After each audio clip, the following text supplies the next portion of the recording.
Hey everyone, welcome to Sports Talk. I'm Jon Gerardi, your sports editor, alongside, as usual, the Dr. Chris Masse, back here in beautiful Bowman Field. This week, Masse, we're going to kind of talk about our Sun-Gazette year-end award finalists. They come out this Saturday, male, female, coach, and program of the year.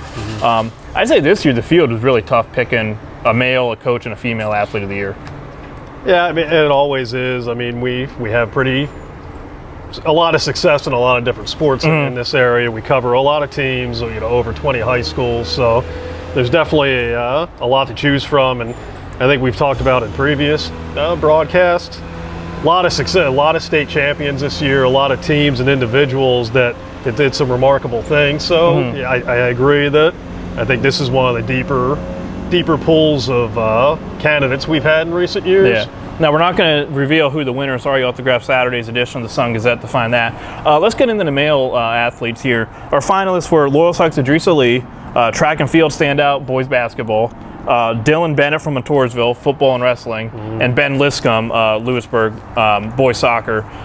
With Ali, I mean, the craziest stat Mitch Rupert pointed it out was for the triple jump. His first jump is May 4th. Yeah. 24 days. That's my birthday, by the way. That is true. If anybody wants to get me a belated present.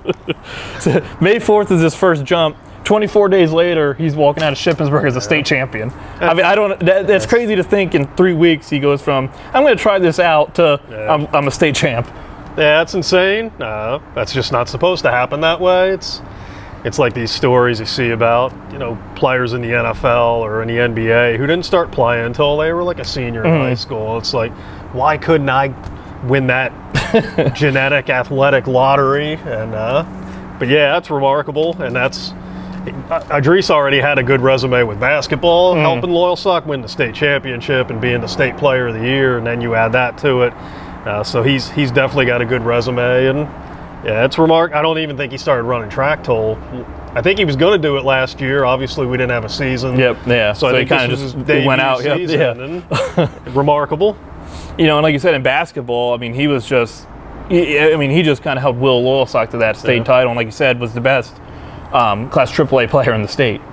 Yeah, and I wrote a column about it before he actually got Player of the Year, and I said, they went against teams that had all these high-profile Division I players, and blah blah blah, but nobody was ever better on the court than he was, and he's just a cool customer. Nothing phases him, nothing rattles him. He was just that steady leader that I think made everyone around him even better. And it was a great, awesome collective effort that Loyalsock put together to win it, but he was kind of the engine that powered them the whole way. Moving on to Dylan Bennett from Montoursville. I mean, in wrestling, he had 141 career wins. That's pretty good. Yeah, exactly. He was the second four-time District 4 wrestling champion from Montoursville. And in football, he was an all-state linebacker. I mean, he's another one where no matter what sport he's playing, he's just excelling in it. Yeah. I mean, you can speak of football. Obviously, you're the beat writer. And Mitch Rupert could probably.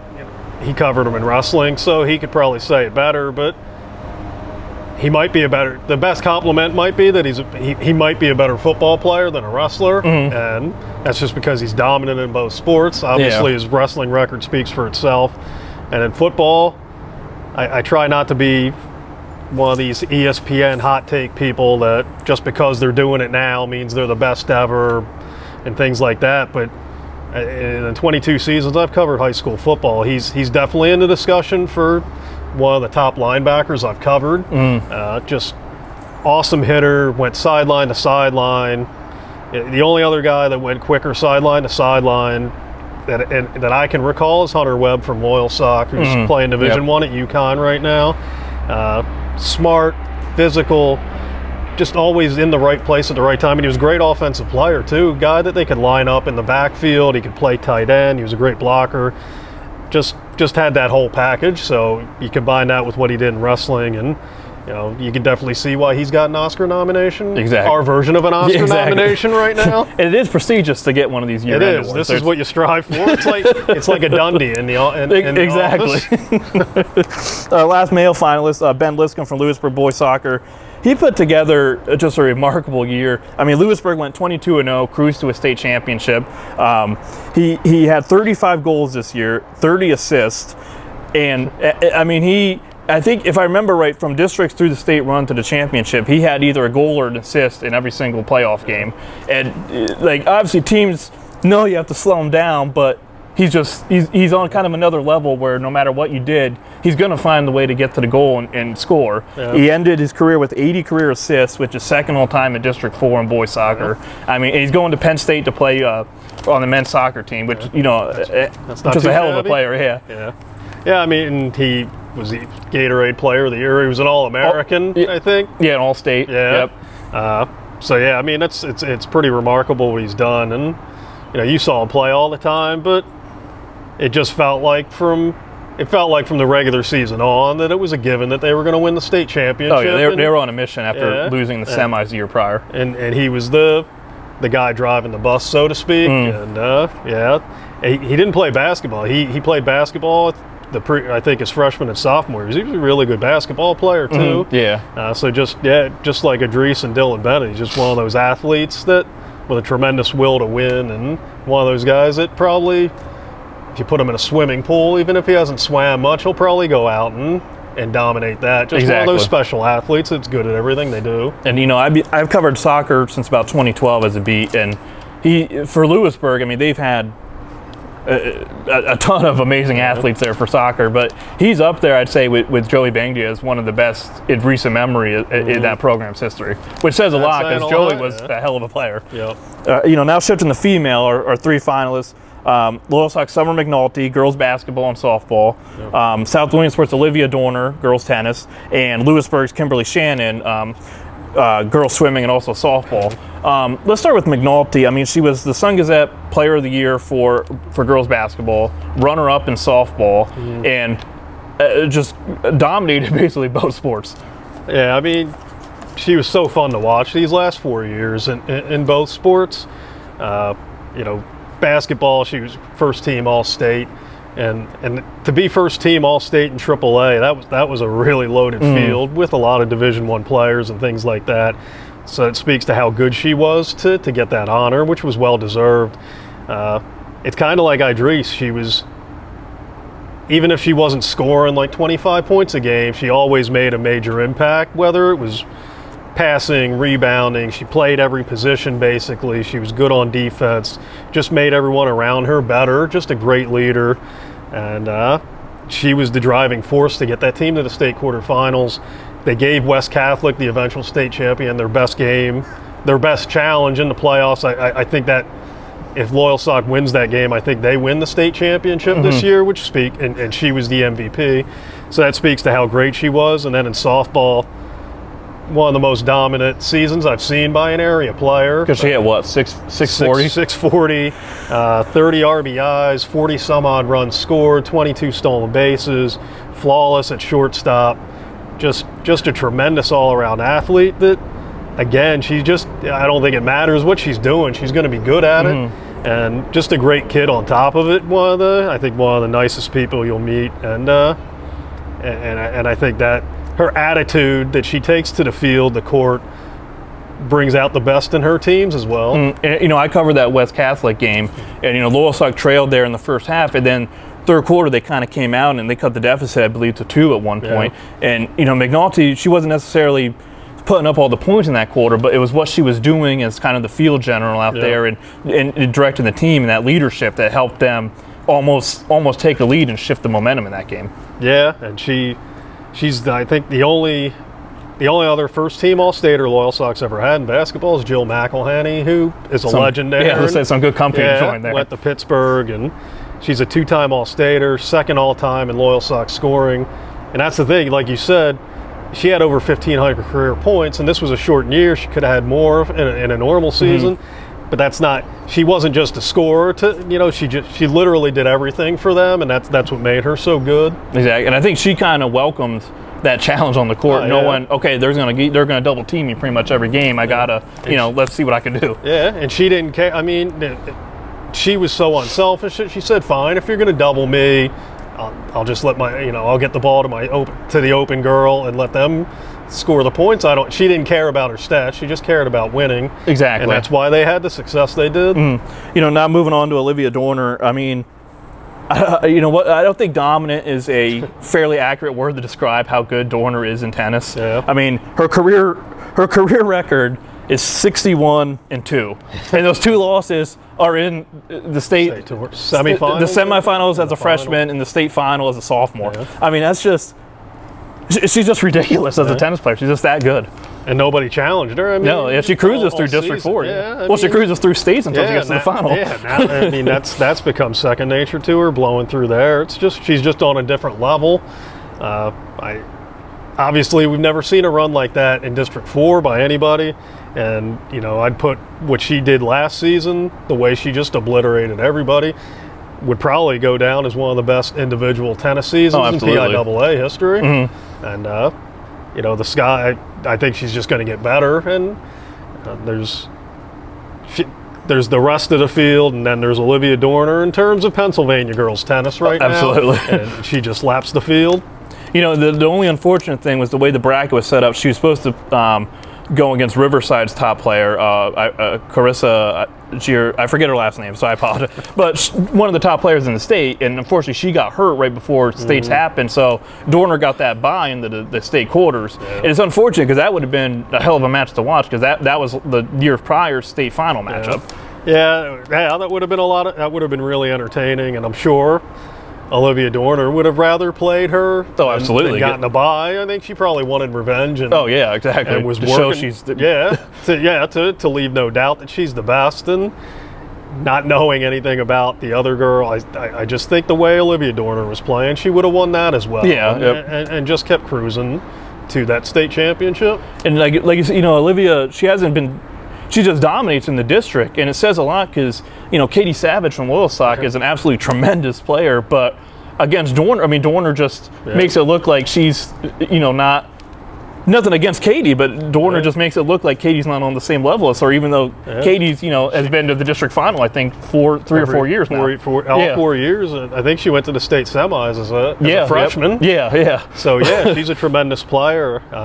And it just speaks to how good Olivia Dorner is that she was able to win as convincingly as she did. You know, the last thing on Dorner, I don't think we've had, you know, it's hard to kind of compare her to anyone because no one's been on her level. I would say the closest would maybe be Kelly Mazzani when she was playing tennis, how she kind of, I think she was a 3-time district champion. Yeah, and she just did that as a hobby. She just did that basically to stay in shape for basketball. But that's what the way Kelly was. She just dominated everybody. And side note, Kelly Mazzani made a deal with somebody that year, and that she said, if you play basketball, I'll play softball my senior year. And she had never played softball since like Little League. Went out, was their number 3 hitter, center fielder, covered everywhere. Best player on the team. They went to the state quarterfinals, and just because she just made a bet and just wanted to play. That's it must be nice to just have that athletic. That's the kind of athletic freak she was. Our last finalist for a female, Kimberly Shannon from Lewisburg, girls swimming and softball. You know, I covered a lot of girls swimming this year. You know, as a freshman, I wasn't really aware of how she was doing throughout the season, and once she got to the District 4 meet, she just obliterated the field in her 2 events. She won in district she won the 200 IM by 12 seconds, and she won the 500 free by 16. Set records in both, and just cruised in those events. And then she gets to the state meet and best her PR in both events as well, and she wins at states the 200 IM by 2 seconds and the 500 free by 7 to win district gold, and becomes the first District 4 swimmer to ever win as a freshman 2 gold medals in the same year, and she's a freshman. That's crazy. That's scary. That's the equivalent of, I think, what Olivia Dorner did in tennis when you're beating the field that convincingly, and then goes into softball where I get to see her play. And, you know, obviously swimming's her top sport, but she's really good in softball too. She's a really good left-handed pitcher. She combined with Lexi Walter to give them Lewisburg a real good righty-lefty combo. And I'm really excited to see what she does in the coming years. I think she's going to help them offensively as well. And you know, obviously she's going to continue to be great in swimming. but I think she's a big part of what's going to make Lewisburg a district title contender in softball the next 3 years as well. Yeah, it's kind of crazy to think how good she's going to continue to get in swimming if that's what her debut performance is, so to speak, at districts and states. What's going to happen these next 3 years? Yeah, and I think not knowing a lot about, I just think when you're that successful that early, I think it's in your DNA that you're probably not satisfied that she's going to keep wanting to top herself. She's exactly. So I don't think she's going to be satisfied thinking, oh, I won 2 state titles, I'm great, I arrived. I think she's probably one of those athletes that just wants to keep getting better and better. And every day we'll be trying to top what she did last. Now moving to coach, we have 4 finalists in this one, and this is a tough field because they all just had amazing success. You got Loyalsock boys basketball coach Ron Insinger, Jersey Shore football coach Tom Gravish, Lewisburg boys soccer coach Ben Kettlewell, and Williamsport wrestling coach Brian Nasdeo. All had success throughout districts and the state level. I mean, for CI, he finally gets that state championship in Class AAA. He's named for the first time the Class AAA state coach of the year. Yeah. I don't think CI could have had any better of a season than what he did this year. It was truly the cherry on top to what's been, just about the perfect Sunday of a career. He literally had done, I think, everything except win that state title and get coach of the year. And now he's put check marks next to those 2 things. I literally don't think there's anything else that he can do other than try to win another state championship. But remarkable. He would say the same. I'm a pessimist by nature, and I didn't think we had a team in this area that was going to win a state title this year. In the land of privates and charters, I just didn't think it was in the cards for anybody anytime soon. He said the same thing. He thought they would be a district title contender again, but he didn't really think they could win states, I think, until they started to get some momentum later in the season, and he pushed all the right buttons. And the thing is, it wasn't his most talented team, but cohesively as a unit, they were just about unbeatable, and he's a big part of that. It was a year to remember, that's for sure. Moving to Gravish in football, I don't think necessarily any of us thought Jersey Shore would get to a state final, especially after they had to replace an all-state quarterback. And I mean, that's a huge hole to fill there alone.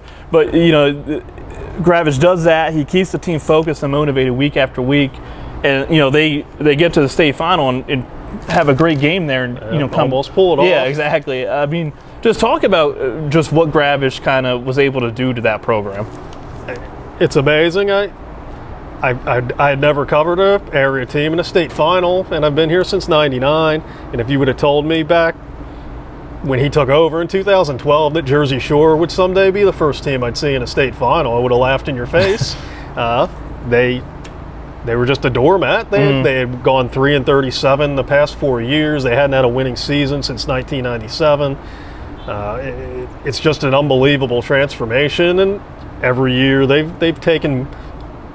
keep climbing the ladder, and they're almost at the top now, but it's remarkable. And that's the thing. I think there was always talent at Jersey Shore. The culture had to change, and him and his staff have done an unbelievable job turning that program into winners and getting the kids to buy in year after year. And every year I think he's done a great job there, but considering the pandemic and what they were replacing, this was probably his best performance yet. And that was the thing this last fall with the pandemic. I mean, there really was no guarantee of next week, because at any point after a game, you get a few COVID cases, you have to shut down. You forfeit. It's over.